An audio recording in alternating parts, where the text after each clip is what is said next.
Hola, muy buenas, bienvenidos a este vídeo de desarrolloweb.com. Yo soy Miguel Ángel Álvarez y os voy a mostrar la segunda parte de la creación del icono de carpeta. En la segunda parte en la que vamos a hacer un efecto de reflejo y un efecto de sombra. Recordar que el primer vídeo lo tenéis ya en YouTube y hemos subido antes que este, y en la que hemos llegado a este punto. Hemos tenido una carpeta que hemos agrupado en un grupo y tenemos dos capas independientes, las dos capas vectoriales y que hacen la forma de esa carpeta.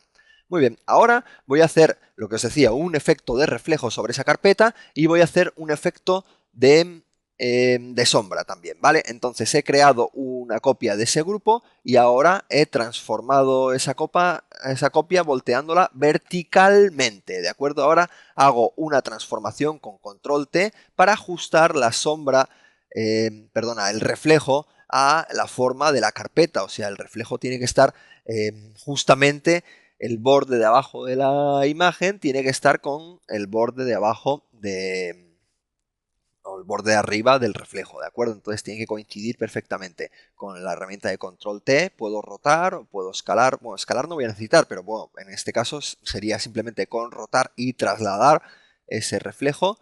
Ahora seleccionando los dos grupos a la vez, puedo trasladarlos a la vez también y voy a dejarlos por aquí un momento momentáneamente porque parte de este reflejo lo quiero ocultar.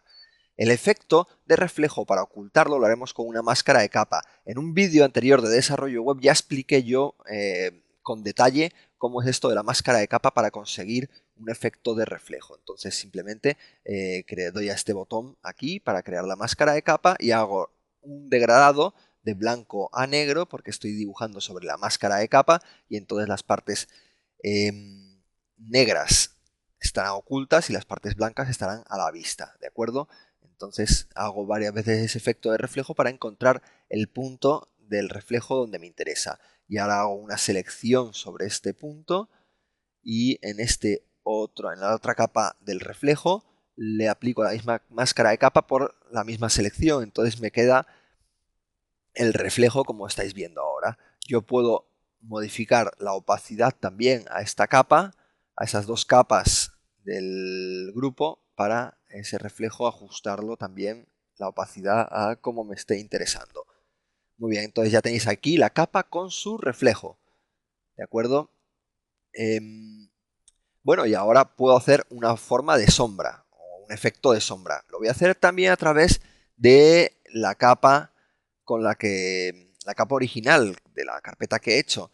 Lo que pasa es que ese efecto de sombra yo por lo menos no sé hacerlo sin hacerlo, o sea, continuando con el efecto vectorial.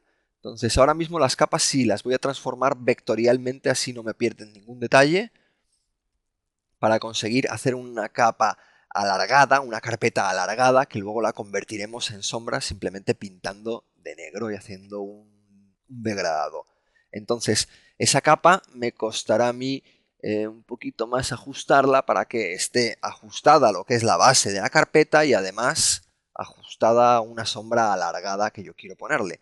Entonces ahora estoy moviendo la capa de la sombra para que quede debajo de la capa principal, porque tiene que estar por debajo, tiene que estar oculta por la capa principal.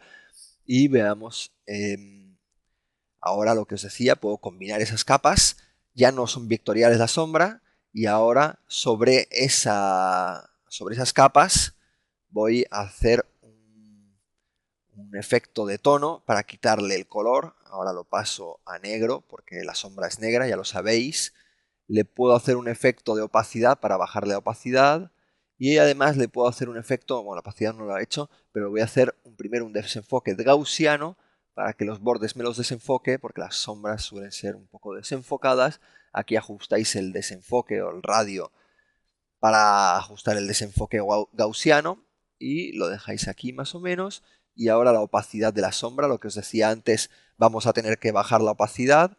Muy bien, ya la tenéis ahí. Y ahora con la herramienta de borrar, estoy borrando parte de esa sombra para que no esté visible, porque bueno, simplemente con un poquito de sombra me es suficiente. Puedo bajar todavía un poquito la opacidad y ya está, ya tengo mi carpeta. La única parte que no... Mi carpeta con la sombra y con el efecto de reflejo. La única parte que no es vectorial es la sombra. Es una pena, pero no sé hacerla de manera que sea vectorial. A lo mejor alguno de vosotros me puede responder en un vídeo cómo se podía hacer esa parte del vectorial. Quiero enseñaros que esta carpeta podría funcionar sobre cualquier fondo, porque la hemos hecho con capas semitransparentes, entonces los fondos también funcionarán muy bien. Depende del fondo que le pongamos, el aspecto de la carpeta tendrá una manera o sea, funcionará de una manera u otra. Lo estáis viendo aquí, ese fondo en azul, queda mejor yo creo que el fondo en verde. Y ahí lo tenéis, el resultado final de este vídeo.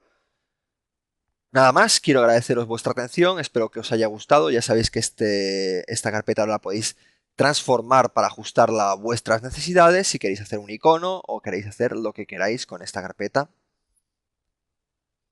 para vuestros sitios web.